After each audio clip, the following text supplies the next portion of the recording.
રામ રામ ડાયરાને જાજા કરીને રામ રામ. શું વાત છે, આ કુટુંબ ડાયરો એકી સાથે આ ભેગા થયા, કઈ તૈયારી લાગે છે? હું તમને ખબર નથી, કુટુંબ પરિવારના આંગણે એક અનોખા સ્નેહ મિલન દરરોજનું આયોજન છે. આ એની જ તૈયારી ચાલુ છે. સ્નેહ મિલન તો ઘણા જોયા છે. આતા આવો એકવાર ખૂટ પરિવારના સ્નેહ મિલનમાં.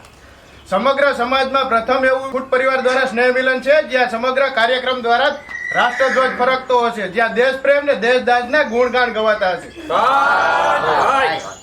જ્યાં સંસ્કાર, સંસ્કૃતિ અને આપણા ભવ્ય વારસાના ગુણગાન ગવાતા હશે. જ્યાં ખૂટ પરિવાર દ્વારા માં ભગવતીની ભવ્ય સંધ્યા આરતીની ઝાંખીનો અનોખો લાવો જોવા મળશે.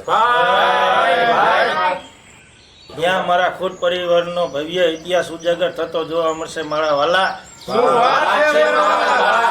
જેમાં બેસવું તો સમય ઓછો પડે તેવા કાર્યક્રમો છે.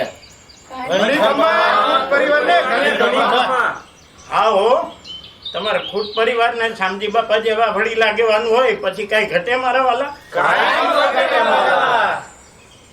આ પંચમ સ્નેહ મિલનની અંદર ભારતની સંસ્કૃતિને ઉજાગર કરતા દુઆ અને છંદની રમઝટ બોલશે. ધરાવીને ધાનનો નીપજે અને કુળવીન માળું ન હોય, ઈ તો જેસલ જખરો નીપજે, એની માં હોતલ પદમણી હોય. તોરલે ત્રણ નર તારિયા, સાસતીઓ ને સધીર, પણ જેસલ જગનો ચોરટો એને પલમાં કીધો પીર.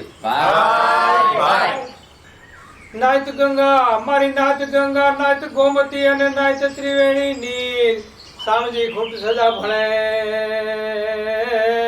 હે મારી નાત પેગંબર પીર. પરિવારમાં આમંત્રણની જરૂર ન હોય, ટાણા ભોગી દેજો મારા વાલા.